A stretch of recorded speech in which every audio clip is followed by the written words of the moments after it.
So in Southend now, I'm going back in time to where it all began, to Star Wars: A New Hope, and I'm sitting here with Pam Rose. How are you?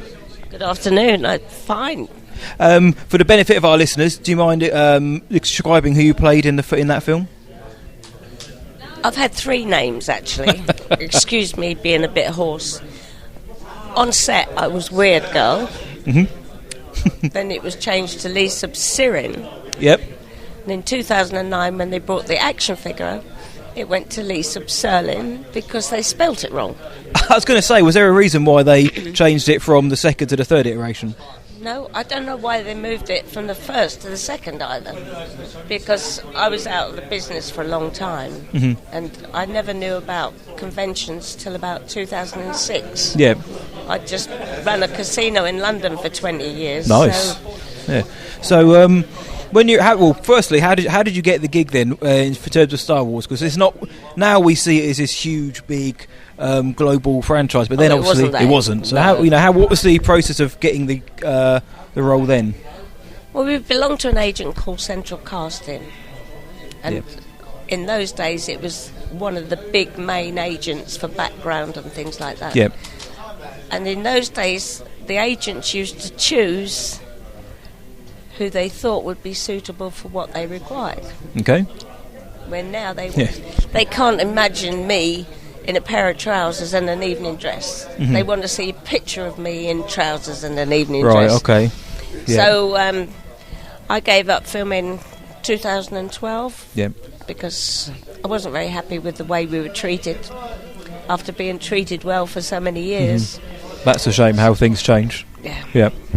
And at the beginning we used to get paid cash at the end of the day. Yep. Then it was like you've got to wait for the money, you've got to pay national insurance, you've got to pay the commission for the agency, and it takes all the fun out of it. Mm-hmm. So I retired. Yep. Well, that's something the higher uppers now at Lucasfilm, we've even said that in terms of the recent films, they feel like the behind the scenes production, the fun has been taken out compared to the original films, what are now known as 4, 5 and 6, which were a lot more hands-on, and it felt like more of a family atmosphere. I've had an actor say to me, well, why is the background important? Mm-hmm. I said, try making a film like The Cantina without the background. Honestly. You know, we all have our little part to play. Mm-hmm. Yep. All right, we might not have lines or be as important as you, but can you imagine the canteen with no creatures? Well, that's the one. It's probably, I mean, that film has got so many iconic moments or sequences, but everyone remembers the cantina, whether it's the music that's playing or the main characters or just a vast array of the aliens. What was it like being in there? Because your character in itself has a unique look. Yes. What was it like being amongst other people and thinking, maybe I'm not the strangest looking one here? Well, because my makeup took so long, by the time I got in set, most people were in costume or things. Yep. So you didn't realise who was in half the costumes. Oh, of course, yeah. And then at night, it used to take an hour to take off. So by the time I got finished, everybody else had gone home.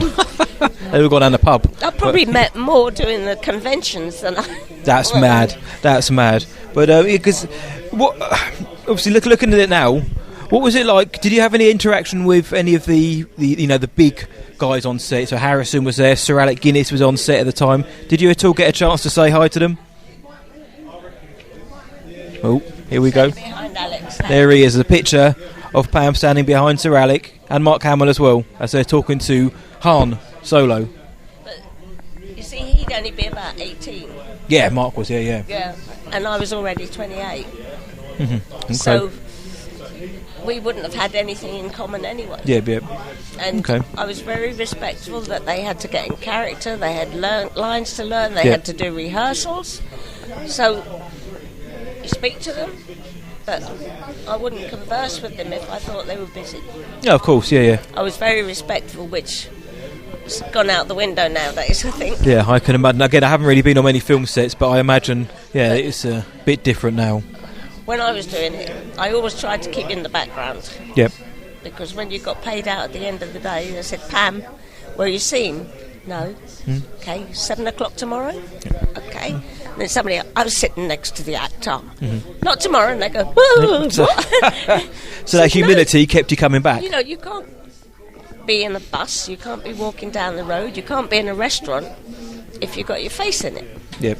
I was more interested in the day's work than I was in to be famous. Yeah. Well, look where it's got you now. Like you say, you've been well on the convention circuit for what, coming on 20 years now.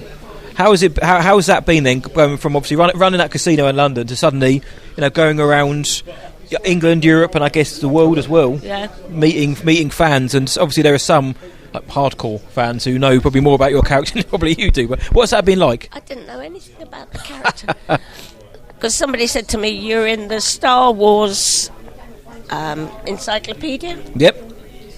So I have a backstory. So we go, Leesub Sirln, a human like Kirash, was enslaved as a child. She has limited precognition powers, and the High Inquisitor Tremaine declared her a Force adept.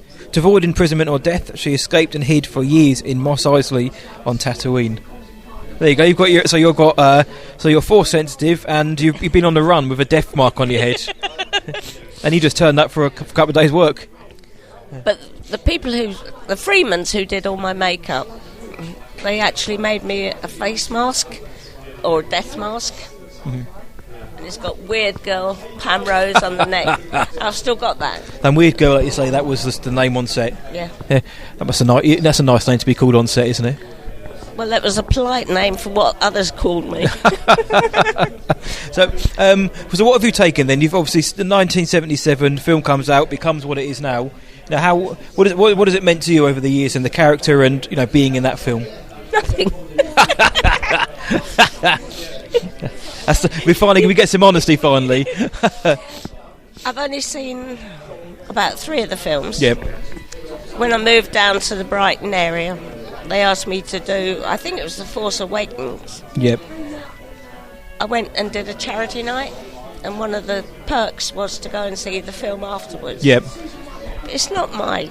Not your thing. No. Was it? Could you see like through what was happening on screen in terms of the movie making side of it, or was it? No, because spectacle it's was too much. Yeah. More CGI and stuff nowadays. Yeah. So it's like Space 1999. Yep. I did 8 episodes of the second series. Yep. I've never seen one episode of the 2 series. Wow. And is that just something that you do naturally? Don't necessarily go back and watch your work, or? No, it's not even to do with what work I've done. It's just I'm always busy, which is a good thing. And my mother would never let me sit for 2 hours and watch telly. You're joking. Dogs to walk, washing, shopping, chores. Because my dad was an invalid, so. He died in 1979. Yeah. And I was actually allowed to take 2 Polaroids of me on set to show him. Nice. That's nice. I said, you can have them for your dad, but nobody else. No one else, yeah. And I've still got them. Wow. Yeah. I bet you've got those cherished somewhere. Well, in my album. Yeah. Fantastic. And I've still got the face mask, which I was offered £1,000 for a few years back. Wow. That's the thing about the convention circuit and the fans is that anything that's been on unusual. Set, people will offer you ridiculous amounts of money for. So, another thing people ask is, did you take any memorabilia? Nick anything? I wouldn't allow myself to steal anything. No. Because if I'd have got caught, I would have been absolutely devastated. Yeah. And they won't be inviting you back either. But were you offered anything to take though? Did they say, take this, you can have that? They give me the mask. Yeah. But working in a casino, we were police licensed. Of course, yes. So if we'd have done anything naughty, that could have ruined my career. Shut everything down, so...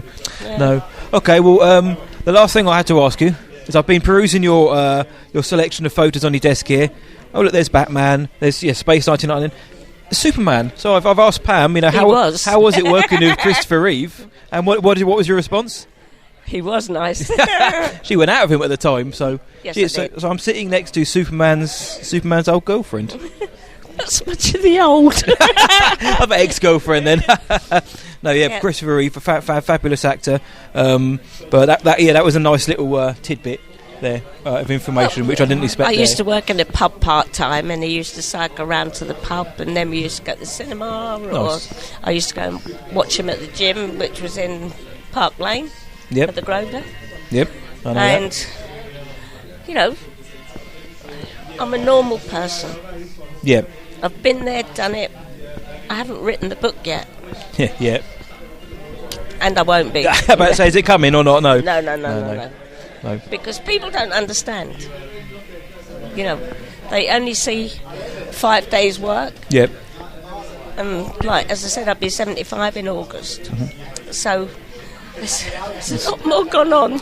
And there's a lot more to come, hopefully, still as well. So. Oh, I don't know. Yes, there will be. Pam, honestly, thank you so much for coming on, sharing your experiences and what it was like on set. You're welcome. And behind the scenes. Thank you. Sorry I'm a bit hoarse today. No, it's perfect. Thank you. Okay, thank you.